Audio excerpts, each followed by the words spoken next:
کہ دیکھیں نا، انسان پر اگر کوئی شخص نیکی کر دیتا ہے، احسان کر دیتا ہے، تو انسان اس کے سامنے پھر گردن نہیں اٹھا سکتا.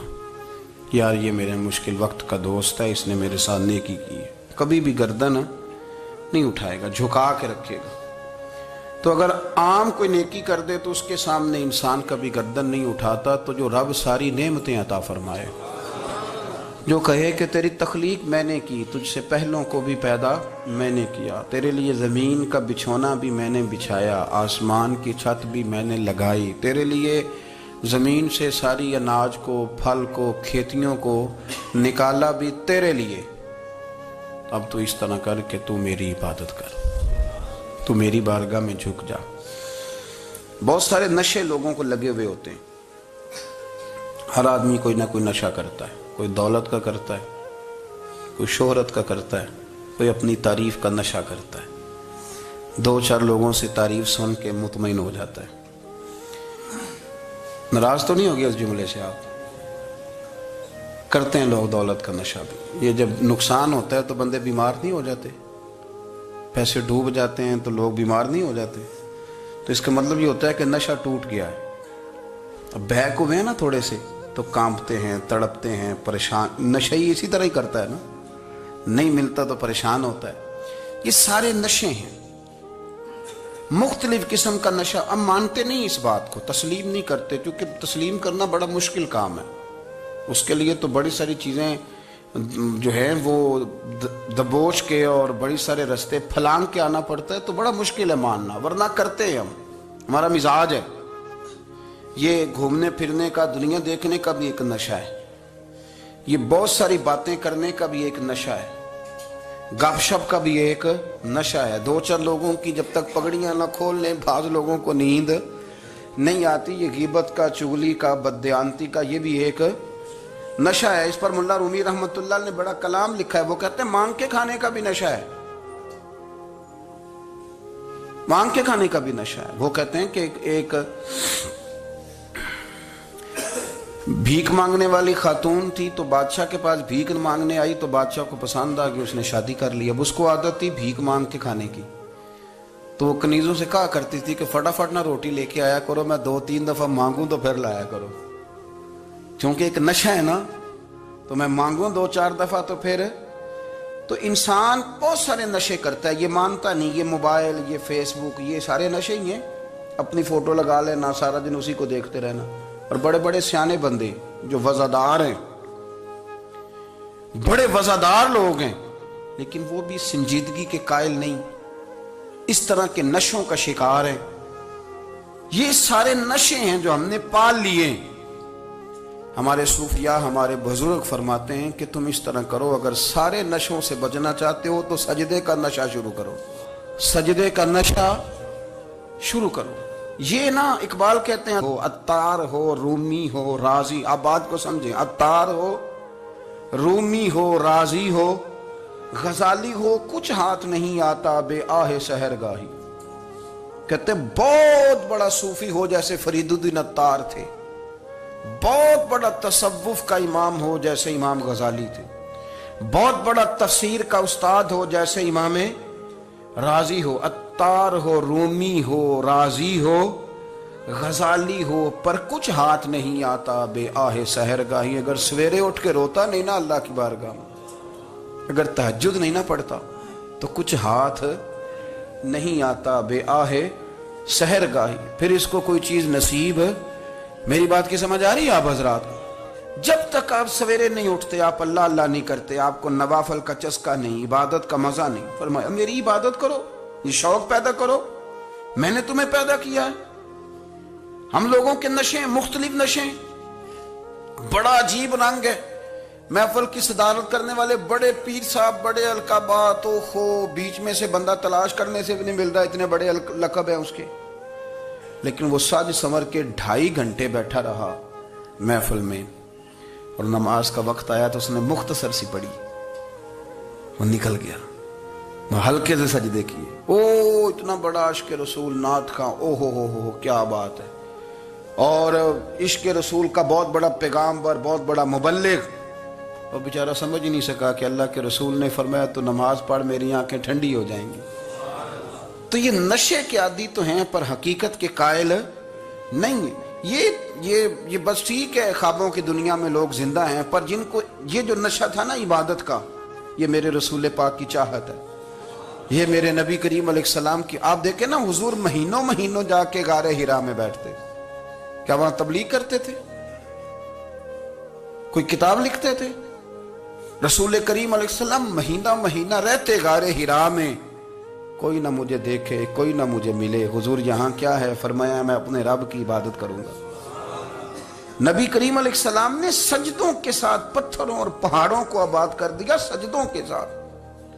آپ کا سجدہ آپ کو بہت ساری چیزوں سے چھڑا لیتا ہے، یہ بہت ساری جگہوں سے جھکنے سے بچا لیتا ہے۔ صوفیاء اولیاء یہ کیا کرتے تھے؟ یہ سجدے کا ذوق ہی تو پیدا کرتے تھے۔ سجدے کا ذوق شاہ عبدالعزیز دباغ رحمت اللہ تعالی علیہ اپنے مریدوں سے فرمایا کرتے تھے کہ اگر تم پکے نمازی بن جاؤ نا، تہجد گزار ہو جاؤ، تو میرے پاس آنا جانا چھوڑ دینا۔ عرض کی حضور کیوں؟ فرمایا میں تمہارے اور رب رسول کے رستے میں رکاوٹ نہیں بننا چاہتا، اور میرا مقصود ہے تمہیں وہاں تک پہنچانا۔ جب پہنچ گئے تو پھر میری ضرورت ختم ہو گئی۔ ہاں کبھی وسوس آئے، شک پیدا ہو، تکلیف ہو تو آنا، ورنہ میں نہیں چاہتا کہ میں رکاوٹ بنا رہوں۔ تم اللہ اللہ کرو، اس مالک کو راضی کرو۔ میرے رسول پاک علیہ وسلم نے فرمایا بندہ اللہ کے سب سے قریب اس وقت ہوتا ہے جب وہ سجدے کی حالت میں ہوتا ہے۔ کس کے قریب ہوتا ہے؟ اللہ کے سب سے قریب ہوتا ہے۔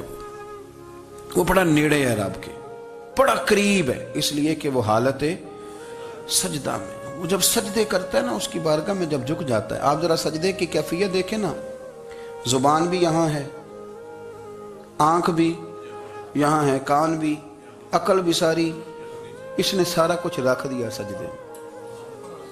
آپ وہ کبھی پیچھے جائیں تو دیہاتوں میں کہا جاتا تھا ناک سے نکیریں نکالو، بہت بڑی سزا ہوتی تھی نا، ناک سے نکیریں نکالو، بڑی سزا ہوتی تھی۔ تو اس نے کہا مالک مجھے کسی نے کہا نہیں، پر دیکھنا میں نے رکھ دی ساری عقل سجدے میں، اور رکھ کے کہا کیا؟ سبحان ربی یا اللہ میں پست ہوں تو اعلیٰ ہے، اللہ تو میرا رب ہے اور تو سب سے اعلیٰ۔ اتنا، اور فرمایا جب یہ اس کیفیت میں ہوتا ہے تو پھر یہ اپنے رب کے قریب ہوتا ہے۔ کثرت عبادت، نوافل۔ ہمارے ہاں عمرے کی قرآن اندازی محفلوں پہ ہونے لگ گئی ہے، حالانکہ حدیث سے ثابت نہیں۔ میں دوستوں سے کہتا ہوں جائز ہے، کرنی چاہیے، عمرے کی قرآن اندازی جائز ہے، پر کسی حدیث میں نہیں آئی کہ قرآن اندازی کرو عمرہ کرو۔ حدیث میں قرآن اندازی یہ آئی ہے کہ نبی پاک علیہ السلام نے فرمایا تمہیں پتہ چل جائے نا پہلی صف کا ثواب کتنا ہے، تم قرآن اندازی کرو۔ عمرے کی قرآن اندازی کا تو پوسٹر چھپتا ہے، تو یہ والی قرآن اندازی کب ہونی ہے؟ ہونی چاہیے کہ نہیں؟ حضور نے فرمایا تمہیں پتہ چلے کہ اس کا ثواب کتنا، تو تم قرآن اندازی کرو، تم قرآن ڈالو۔ جب آپ نماز پڑھ رہے ہوتے ہیں، جب آپ کا مصلی آباد ہوتا ہے، صلاح الدین ایوبی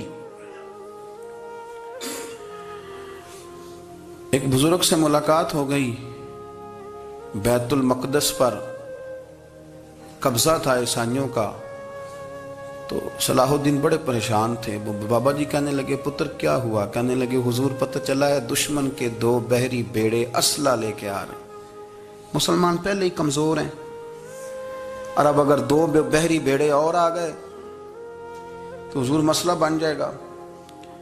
تو میں پریشان ہوں کہ کس طرح یہ کم مسئلے والی ہماری فوج ہے کیسے مقابلہ کرے گی۔ تو بابا جی کہنے لگے پتر اس طرح کرنا، آج رات تو بھی دعا کرنا اور میں بھی کروں گا، تو بھی دعا کرنا، آپ ناراض نہ ہونا، ہم تو پیروں والے ہیں، ہم تو پیروں کے نوکر غلام ہیں، ہمارا تو گزارا ہی نہیں، ہمیں تو ملتا ہے سارا کچھ وہاں سے۔ پر میرا سوال یہ ہے کہ تعویذ لینے جاتے ہو نفل کیوں نہیں پڑھتے؟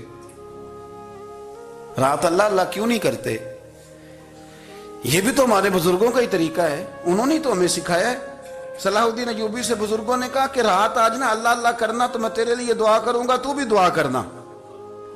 تو بندہ جب دکھی ہوتا ہے تو سجدہ کرتا ہے، تو پھر ہی تو مصلی بھیگ جاتا ہے، پھر ہی تو مزہ آتا ہے۔ سکھی بندہ تو کعبے جا کے نہیں روتا، دکھی تھے، تکلیف تھی، تو سر رکھا سجدے میں تو تڑپ گئے۔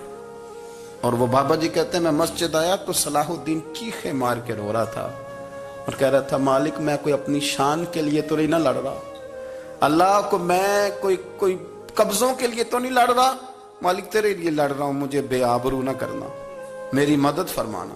کہتے ہیں میں آیا تھا کہ مسجد میں دعا کروں گا، پر صلاح الدین ایوبی کو روتے دیکھا تو میں لوٹ گیا۔ تو سویرے صلاح الدین ملے تو بڑے خوش تھے۔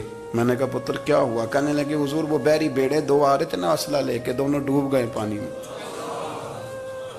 میں ڈوب گئے۔ تو بابا جی کہنے لگے صلاح الدین وہ پانی میں نہیں ڈوبے، وہ تیرے آنسوؤں میں ڈوب گئے، وہ غرق ہو گئے، وہ جو تو نے مسلح بات کیا تو وہ تیرے آنسوؤں میں ڈوب گئے، وہ غرق ہو گئے، وہ تباہ، اتنے قیمتی تھے تیرے آنسو کے بہا لے گئے دشمن کے بحری بیڑوں کو۔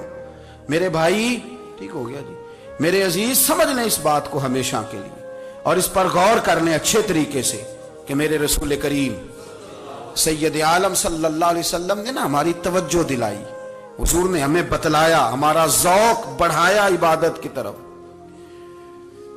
ایک صحابی تھے حضرت ابو فاطمہ رضی اللہ تعالیٰ عنہ، یہ ترمذی شریف کی حدیث ہے۔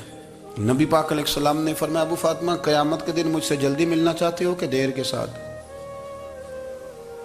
تو کہنے لگے حضور کون ہوگا جو دیر سے ملنا چاہے گا، ہم نے تو جان دے دی وعدہ دیدار پر۔ اعلیٰ حضرت فرماتے ہیں جان دے دی وعدہ اور نقد اپنا دام ہو ہی جائے گا۔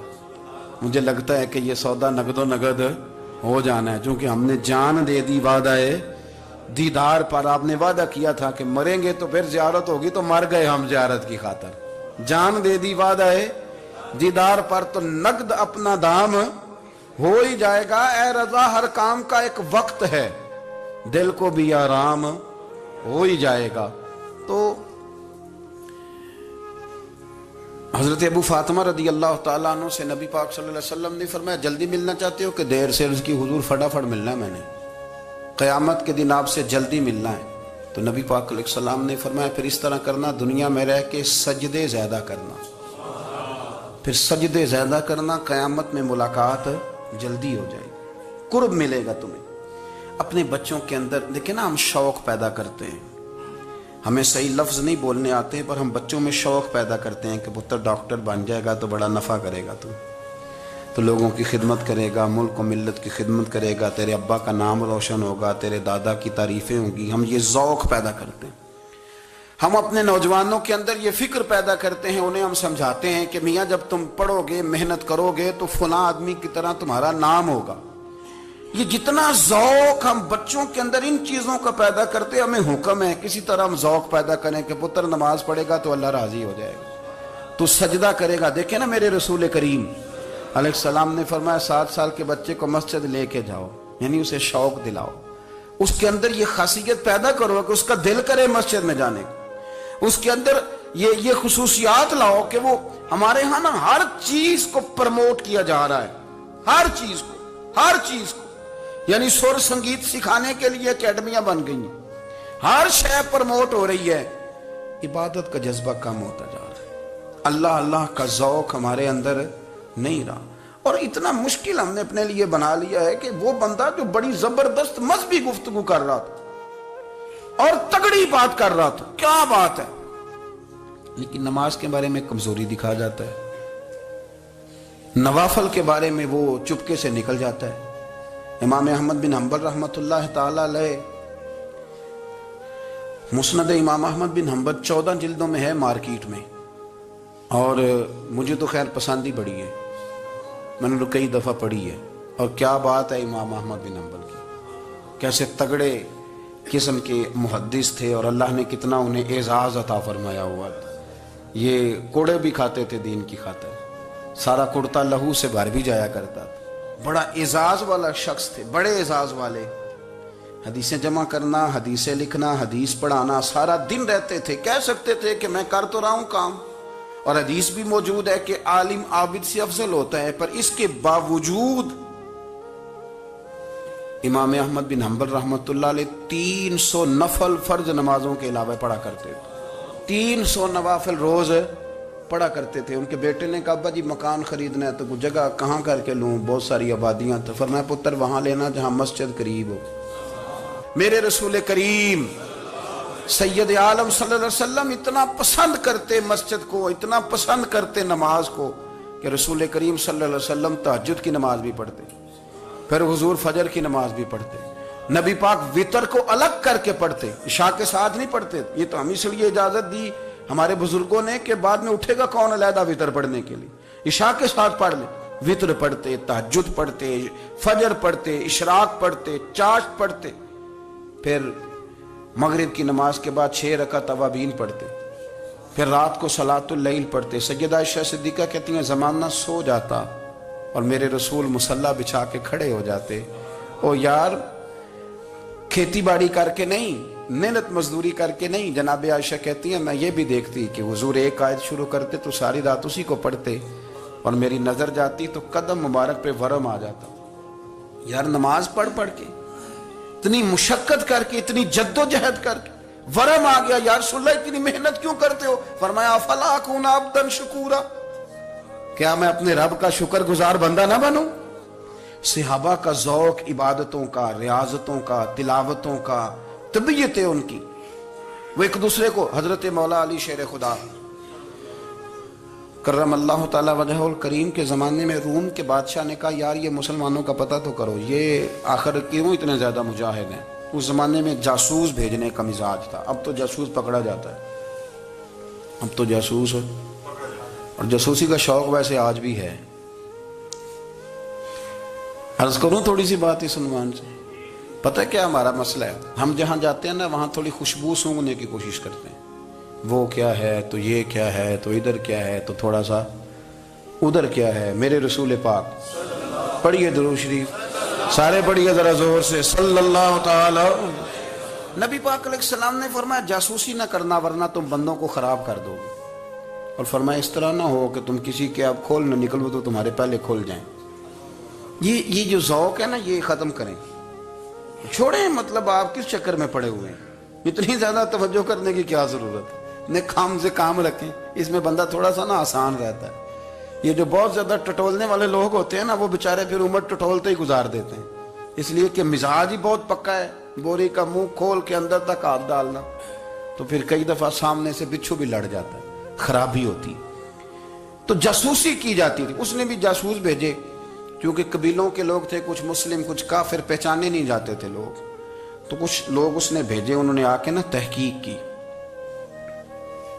ریسرچ کری کہ آخر ماجرا کیا ہے، تو واپس جا کے انہوں نے رپورٹ دی نا روم کے بادشاہ کو۔ اس رپورٹ کا ایک جملہ بڑا شاندار ہے، وہ کہنے لگا بادشاہ ہمیں مسلمانوں کی کوئی سمجھ نہیں آئی،